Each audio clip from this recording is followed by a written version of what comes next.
आज से मंजिल गुरुकुल पर डॉक्टर टी.के. महन के द्वारा भारतीय संविधान सीरीज प्रारंभ किया जा रहा है, जिसका सबसे बड़ा जो है पहला टॉपिक है शासन व्यवस्था। सबसे पहले शासन व्यवस्था पूरे विश्व स्तर पर किस प्रकार की शासन व्यवस्था है और शासन व्यवस्था जो है किस प्रकार से चलाया जाता है, कौन उसका मुखिया होता है और यह क्यों जरूरी है, इसके बारे में। तो सबसे पहले बता दूं कि किसी भी देश को, पूरे विश्व को, देश को, किसी भी संस्था को और किसी भी ऑफिस या परिवार को चलाने के लिए एक नियमों की एक सूची होती है। जो नियमों की एक सूची होती है उसे ही हम संविधान कहते हैं और उस संविधान के अनुसार जो व्यवस्था पूरे विश्व पर, देश पर, ऑफिस पर, घर पर अपनाई जाती है उसे हम शासन प्रणाली के नाम से जानते हैं। तो शासन प्रणाली के कितने प्रकार होते हैं, इसके बारे में भी डिटेल में जानकारी प्राप्त कर रहे हैं। सबसे पहले शासन प्रणाली के जो है वो कितने प्रकार होते हैं। पहला प्रकार होता है राजतंत्र। राजतंत्र। दूसरा होता है लोकतंत्र। दूसरा प्रकार होता है लोकतंत्र। और तीसरा प्रकार होता है राजनीतिक प्रणाली के आधार पर लोकतंत्र, यानी कि लोकतंत्र का हिस्सा है। कुल मिलाकर कहूं तो राजतंत्र और लोकतंत्र दो शासन प्रणाली के सबसे महत्वपूर्ण अंग है। आइए राजतंत्र के बारे में जानते हैं। जैसे कि नाम से स्पष्ट है, राजतंत्र, तंत्र मतलब होता है आपके पास व्यवस्था करने वाला, व्यवस्था होता है। संपूर्ण शक्तियां जो है वंशानुगत होती है, राजा की शक्ति होती है। एक पावरफुल व्यक्ति होता है जो उस देश का, उस जगह का जो है वो पूरी तरह से संचालन करता है और सबसे मुखिया होता है। उनकी जो बातें होती हैं वो जो है सर्वस्व होती है, अर्थात राजा की जो बातें होती है, राजा का जो निर्णय होता है वो सबको मान्य होता है। और यह जो संपूर्ण शक्ति है राजतंत्र में वो किसी एक व्यक्ति विशेष के हाथ में होता है। यह जो राजतंत्र होता है वो वंशानुगत होता है, अर्थात राजा का बेटा राजा बनेगा, ऐसी कहावतें जो आपने सुनी है। पहले चरितार्थ होता था और अभी भी कई देशों में ये लागू है। तो उसमें वंशानुगत होता है कि राजा जो होता है वो घोषित करता है कि अगला मेरा प्रतिनिधि कौन होगा, यानी कि उस राज्य का, उस देश का जो है राजा या उस गद्दी को संभालने वाला व्यक्ति कौन होगा, ये घोषित करता है। तो इसी के अनुसार से ये व्यवस्थाएं चलती है। दूसरा होता है संसदीय राजतंत्र। संसदीय राजतंत्र जो होता है वो पहला तो आपको बता दिया वंशानुगत राजतंत्र, जिसमें वंश के अनुसार जो है उसकी पीढ़ी दर पीढ़ी जो है उस व्यवस्था के अनुसार राज करती है। दूसरा होता है संसदीय राजतंत्र। इसमें राजा, अध्यक्ष या राष्ट्र अध्यक्ष का महत्व प्रतीकात्मक होता है, यानी कि इसमें जो सबसे बड़ा व्यक्ति होता है वो दिखता तो है कि हाँ ये जो है सबसे पावरफुल है, लेकिन वो वास्तविकता में पावरफुल नहीं होता। जैसे भारत का राष्ट्रपति, भारत का जो सबसे पावरफुल और प्रथम व्यक्ति जो होता है वो भारत का राष्ट्रपति होता है। उनके पर अपार शक्तियां होती है, लेकिन वो अपनी शक्तियों का प्रयोग अपने अंदर, यानी अपने नीचे में स्थित कर्मचारियों के माध्यम से जो है वो करता है। चाहे वो नेता के माध्यम से करता हो, जो मंत्रिमंडल होता है उसके माध्यम से करता हो, या अपने अधीनस्थ कर्मचारियों के माध्यम से करता हो। ब्रिटेन के क्राउन राजाओं का शासन जो है संसदीय राजतंत्र में भारत का राष्ट्रपति और ब्रिटेन के क्राउन राजाओं का जो शासन है ये सभी आता है। इसमें राजाध्यक्ष या राष्ट्र अध्यक्ष का महत्व जो होता है प्रतीकात्मक होता है।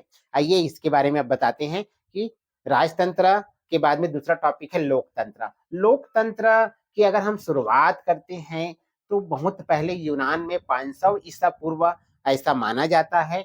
और लोकतंत्र का जो प्रथम जनक है वो है विश्व में अब्राहम लिंकन को माना जाता है। और भारत में जो है डॉक्टर भीमराव अंबेडकर जी को लोकतंत्र का जनक माना जाता है। लोकतंत्र के शब्दों से स्पष्ट है, लोक मतलब जनता का, तंत्र यानी कि शासन व्यवस्था।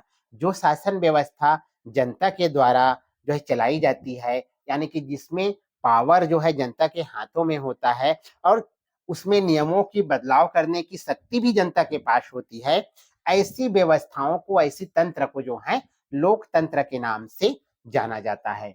इसमें इसे हम जनता का तंत्र भी करते हैं, संपूर्ण अर्थात जनतंत्र भी कहते हैं, प्रजा का तंत्र भी बोलते हैं, तो इसे प्रजातंत्र भी कहते हैं। अर्थात लोकतंत्र को अन्य दो नाम जो जाने जाता है वो है जनतंत्र या फिर प्रजातंत्र।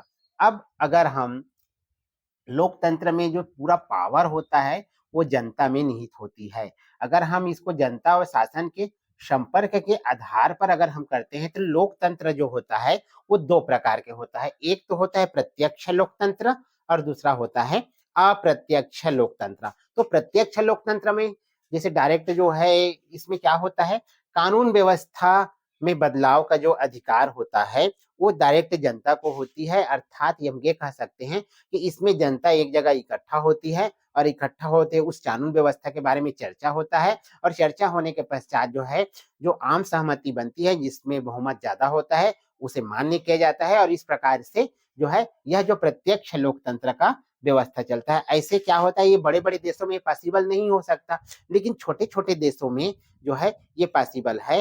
प्रत्यक्ष लोकतंत्र को शुद्ध लोकतंत्र के नाम से जाना जाता है और इसमें कानून व्यवस्था में बदलाव का अधिकार जो है जनता के पास होती है। जनता सीधे शासन प्रणाली में भाग लेता है और वहां पर बहुमत के आधार पर किसी भी मुद्दे पर जो है निर्णय लिए जाते हैं। अर्थात हम कह सकते हैं कि यह जो है प्रत्यक्ष लोकतंत्र सीधा साधा जनता के हाथों में ही होता है।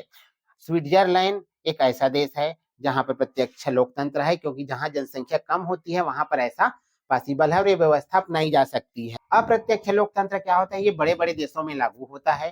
साथ ही साथ जो है इस प्रणाली में जो होता है वो पूरे देश को छोटे छोटे भागों में विभाजित किया जाता है और पूरे छोटे छोटे भाग जो है अपना एक एक प्रतिनिधि चुनकर जो है वो केंद्र स्तर पर भेजते हैं और केंद्र स्तर पर जो है इसमें जो है शासन व्यवस्था का संचालन किया जाता है। वहां पर नियम बनाए जाते हैं, कानून बनाए जाते हैं और उन कानूनों का फिर जो है एक जो है पूरा खाका तैयार करके पूरे देश में लागू किया जाता है। तो इस प्रणाली में पूरे देश के भूभाग को जनसंख्या के आधार पर कई हिस्सों में बांटा जाता है।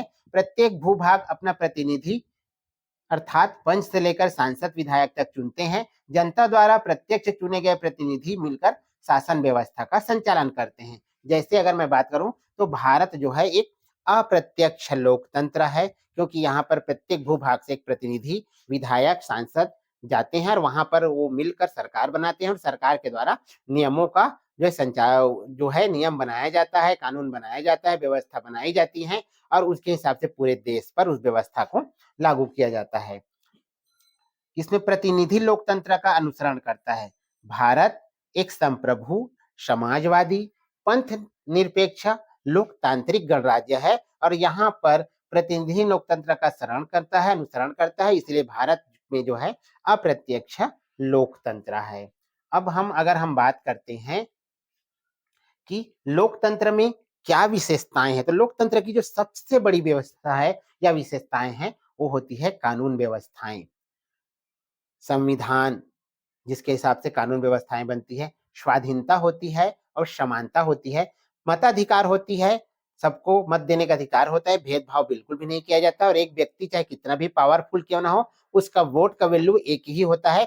एक आर्थिक रूप से सबसे कमजोर और आर्थिक रूप से सबसे अधिक टॉपर व्यक्ति का वोट का वैल्यू भी एक ही होता है। ये सबसे बड़ी विशेषता है राजनीतिक लोकतंत्र जो है वो इसकी बहुत बड़ी विशेषता है। अगर हम लोकतंत्र के स्तंभ की बात करें तो लोकतंत्र का जो सबसे बड़ा स्तंभ होता है वो है स्वतंत्रता, यानी स्वतंत्र न्यायपालिका होनी चाहिए, स्वतंत्र जो है कार्यपालिका होनी चाहिए, स्वतंत्र पत्रकारिता होनी चाहिए, क्योंकि लोकतंत्र का चौथा स्तंभ माना गया है पत्रकारिता को, और साथ ही साथ जो है स्वतंत्र रूप से विधायिका होना चाहिए, यानी कि न्यायपालिका, कार्यपालिका, विधायिका और पत्रकारिता ये पूरी तरह से स्वतंत्र होनी चाहिए। अगर ये कोई भी गवर्नमेंट जो है इस सब में दखल अंदाजी करता है, इसे कैप्चर करता है या इसे हैक करने की कोशिश करता है, धन बल के प्रयोग के द्वारा इसे अपने पास रखने की कोशिश करता है, तो आपको समझ जाना चाहिए कि वो लोकतंत्र का हनन कर रहा है, लोकतंत्र को यहाँ से हटाने की कोशिश कर रहा है या लोकतंत्र के अनुसार वो कार्य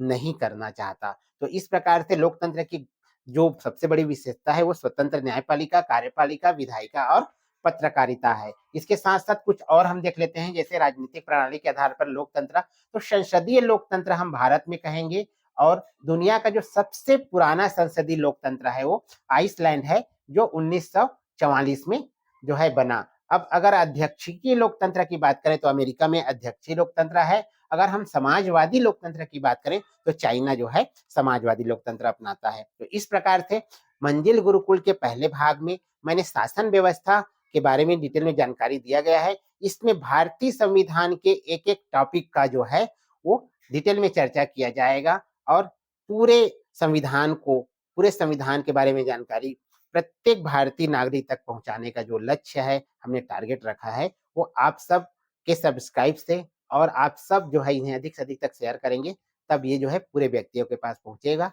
परीक्षा उपयोगी बहुत ही इम्पोर्टेंट क्वेश्चन के साथ-साथ जो महत्वपूर्ण टॉपिक है उसे डिटेल में समझाने का पूरा प्रयास करेंगे।